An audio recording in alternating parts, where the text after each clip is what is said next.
Bonne Sémence vous est présenté par Top Ecclesia TV en collaboration avec Groove Picture. Chaque semaine, recevez une parole puissante et édifiante, inspirée par le Saint-Esprit avec le pasteur Nina Yannick Kapessa. Je vous salue tous au nom de Jésus-Christ, notre Seigneur et Sauveur, celui qui est mort pour nous à la croix, sur la croix. Il a donné sa vie, il a donné son sang pour que toi et moi nous soyons sauvés. J'aime Jésus-Christ. Il m'a racheté, il m'a donné la vie éternelle et aujourd'hui je suis enfant de Dieu. C'est avec plaisir que je prends la parole aujourd'hui pour partager avec vous autour de la parole de Dieu. Parole qui nous fait du bien, parole qui nous permet de grandir dans la connaissance du Christ. Parole qui nous édifie, qui nous restaure. Et chaque jour en méditant la Bible, en lisant la parole, je suis épanouie, je suis restaurée, je suis transformée. Quel bonheur de vivre avec la parole de Dieu. Car la Bible dit que la parole, c'est Dieu. Souvent on se dit, Seigneur, Seigneur, Seigneur, Seigneur, où es-tu? Mais Seigneur, il est dans sa parole. Lorsque vous lisez chaque jour la parole, eh bien vous êtes en contact avec le Seigneur. Aujourd'hui, notre méditation tournera, notre partage tournera autour du livre de Genèse. C'est un livre formidable. Certaines personnes qui disent que Lévitique, c'est un livre un peu difficile, mais que je trouve très formidable. Il faut lire calmement et avec la grâce du Saint-Esprit, il va vous révéler les choses qui sont cachées derrière ce livre fantastique, le livre de Lévitique. Mais pour ce cas, pour aujourd'hui, on est dans le livre de Genèse. Ouvrons rapidement nos Bibles dans le livre de Genèse, chapitre 45. Verset 8, qu'est-ce que la Bible dit? Joseph lui dit, c'est pourquoi ce n'est pas vous qui m'avez envoyé ici, c'est Dieu. Et il m'a élevé au rang de père pour le Pharaon, faisant de moi le maître de toute sa cour et le dirigeant de toute l'Égypte.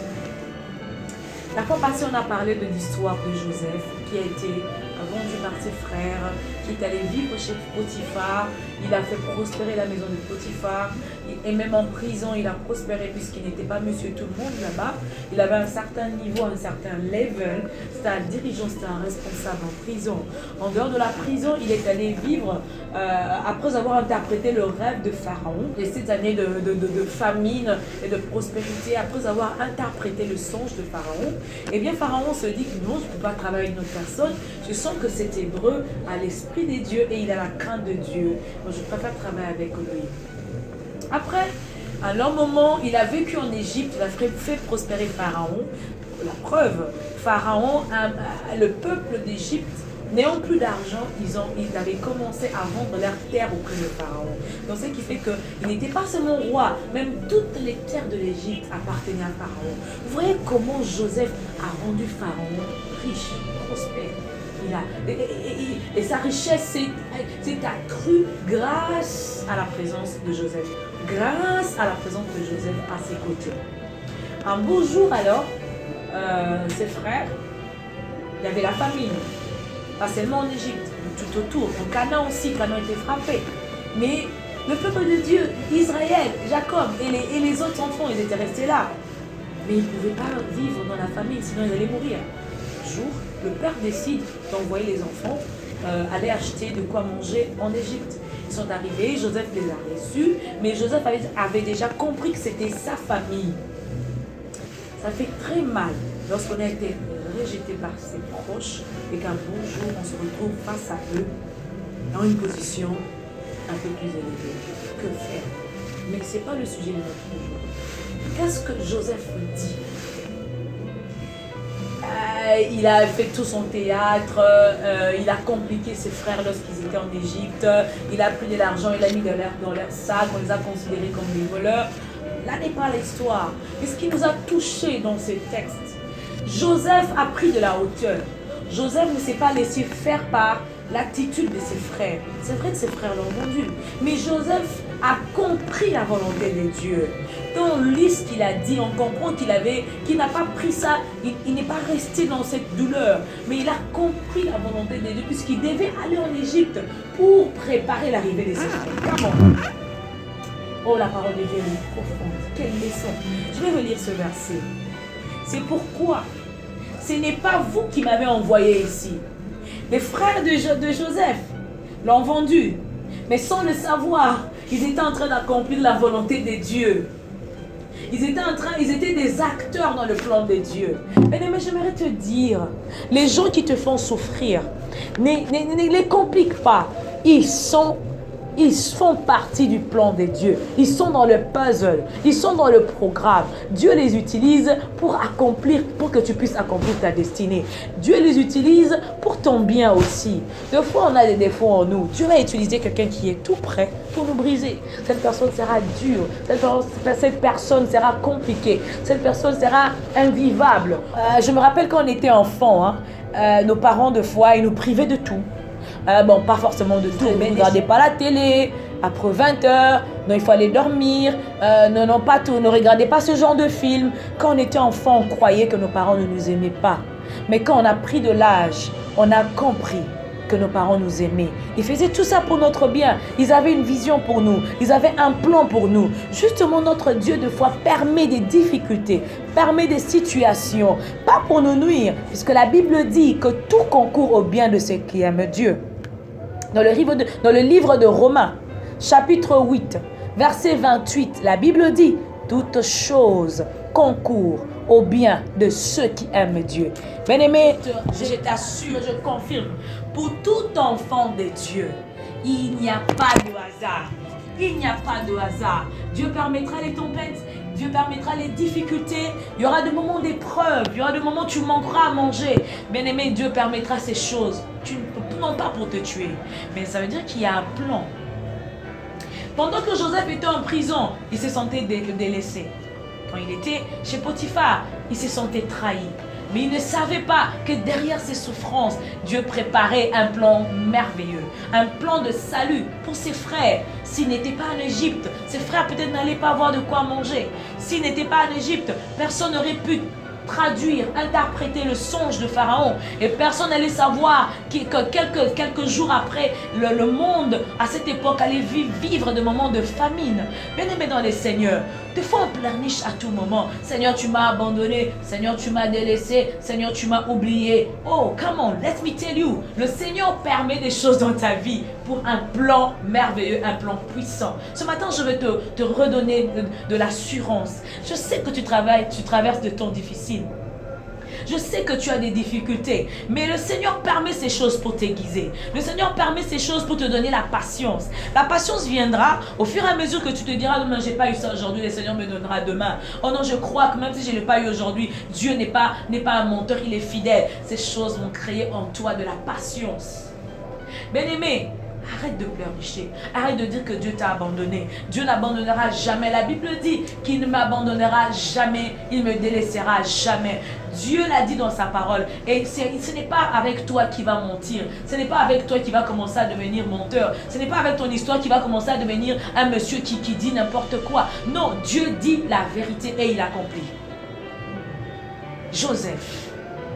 Et il dit ceci. Il m'a élevé au rang de père pour Pharaon. Oh! Dieu a élevé Joseph. Donc c'est Joseph qui donnait des conseils au Pharaon. C'est Joseph était comme un père pour Pharaon. Un coach, un conseiller, un guide. Dieu a permis la vallée de Baka dans la vie de Joseph. La prison, Potiphar. L'humiliation, le rejet, l'abandon par ses frères. Il se croyait peut-être inutile, il se croyait peut-être abandonné, délaissé. Mais il était en train de vivre le plan de Dieu, le plan merveilleux. Premièrement, pour son élévation. Dieu était en train d'accomplir Dieu était en train d'accomplir le rêve qu'il avait eu quand il était encore avec ses frères. Et deuxièmement, ce n'était pas seulement pour lui. Il y a eu son élévation, bien sûr, mais il y a aussi le salut de ses frères. Puisque pendant la famine, où est-ce qu'ils allaient aller acheter à manger? Dieu a permis ces choses pour accomplir sa volonté. Laisse-moi te dire, Dieu a permis cette déception pour que la gloire lui revienne.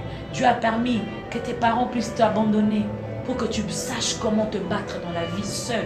Dieu a permis que tu puisses vivre avec des gens compliqués. Puisqu'il savait qu'en toi, il y a une paresse. Il savait qu'en toi, il y a des défauts. Et qu'il faut qu'il y ait des gens compliqués pour que tu sois ce que tu es aujourd'hui. Bien-aimé, arrête d'avoir des rancunes envers des gens pour rien. Sinon, Joseph allait dire, je vais vous faire souffrir. Vous m'avez rejeté, vous m'avez abandonné, vous m'avez délaissé. Non, je vais vraiment être rancunier. Je vais vous renvoyer l'ascenseur. Mais Joseph n'a pas fait cela. Joseph a compris. Oh, il est high level. Il se dit, non, moi, je ne peux pas me rabaisser. Si Dieu a permis que je puisse traverser ces choses, ce n'est pas à cause de vous. Si vous n'étiez que des acteurs dans les films de ma vie. Ah, bien aimé, toutes ces personnes sont des acteurs. Il y a des figurants même. Je parlerai de figurants. C'est vous qui êtes l'acteur. Il y a eu des figurants dans votre vie. Ils sont arrivés pour vous aider à atteindre votre destinée, à vous réaliser, à devenir semblable à Christ, à vous aider à produire le fruit de l'esprit. Oh, faisons de moi le maître de toute sa cour. Bien-aimé, sa famille l'a rejeté. Mais c'est pour qu'un jour il soit maître de la cour du pharaon. Les gens, moi je me rappelle, quelqu'un comme, il y a eu des gens qu'on a rejetés à l'école. Thomas Edison, si je ne me trompe pas. Mais il a été rejeté, mais après il n'a pas abandonné. Il y a des rejets qui vont t'aider à trouver ton chemin. Il y a des rejets qui vont t'aider à trouver ta destinée. Il y a des complications qui vont t'aider à devenir la personne que Dieu a prévue, a préparée. Bien-aimé, ne sois pas rancunier. Pardonne ceux qui t'ont fait du mal. Pardonne ceux qui t'ont rejeté. Les déceptions que tu as eues. Dis-toi que ces gens avaient un rôle dans ta vie. Et si tu es devenu ce que tu es aujourd'hui, c'est que ces gens ont contribué. Même si c'était pas facile, mais ils étaient importants pour ta vie. Même si c'était difficile. Mais Dieu est passé par eux pour faire de toi ce que tu es aujourd'hui. Alors ne rends pas le mal par le mal. Ça ne sert à rien. Oh, quand j'étais jeune, je venais chez eux, ils ne me donnaient pas à manger. Ah ben oui, en ne te donnant pas à manger, ça t'a permis aussi de te battre. Ça t'a permis d'aller chercher. En ne te donnant pas l'argent de poche, ça t'a permis d'être un homme aujourd'hui. Les ressentiments envers les gens qui t'ont fait souffrir. Je prie que toi qui as rejeté les gens qui t'ont humilié, que tu puisses te dire, je les pardonne. Car ce qu'il faisait, c'était pour que le plan de Dieu s'accomplisse dans ma vie. Comme Joseph l'a dit, c'est pourquoi, ce n'est pas... Joseph lui dit, c'est pourquoi, ce n'est pas vous qui m'avez envoyé ici. Même si c'est vous qui m'avez vendu, mais ce n'était pas vous. C'est Dieu. Bien-aimé, c'est Dieu. Dieu est passé par ta tante pour te forger. Dieu est passé par ton grand frère pour que tu sois équilibré. Dieu est passé par ton chef pour que tu sois quelqu'un d'intègre. Dieu passera toujours par des gens pour toucher, pour transformer ta vie. Voilà ce que je voulais dire en quelques mots. Bien-aimé, les bourreaux, tous ceux qui te font souffrir, toutes les difficultés, les maux, les épreuves, les souffrances ont un seul objectif. Te façonner à l'image du Christ. Faire de toi un vaillant héros. Faire de toi un fils de Dieu éprouvé et accompli. Dieu a utilisé des hommes. Alors ne sois pas rancunier. Commence très bien cette semaine. Va dire bonjour à ces gens que tu avais abandonnés. Retrouve, sois aimable envers les gens qui t'ont fait souffrir. Du reste, la Bible dit, aimez vos ennemis. Donc apprenez à vivre dans ce sens. Apprenez à vivre en faisant ce que la parole de Dieu nous recommande. Ainsi, vous serez appelés des fils de Dieu. Voilà en quelques mots notre exhortation pour cette semaine. Une action, pardonne. Une action, oublie. N'aie pas de ressentiment envers ceux qui t'ont fait du mal. Car, sans les savoir, ils étaient dans le plan de Dieu pour ta réalisation. Comme Joseph, pardonne. Dis que ce n'était pas vous, mais Dieu vous a utilisé. Même si c'était le diable, la Bible dit que Dieu transformera le mal en bien. Même si quelque chose a commencé, si ça venait du diable, Dieu va transformer ce mal pour votre bien. Même si on vous envoie de flèches, Dieu va transformer cette douleur en occasion pour vous rendre fort, vous rendre invincible.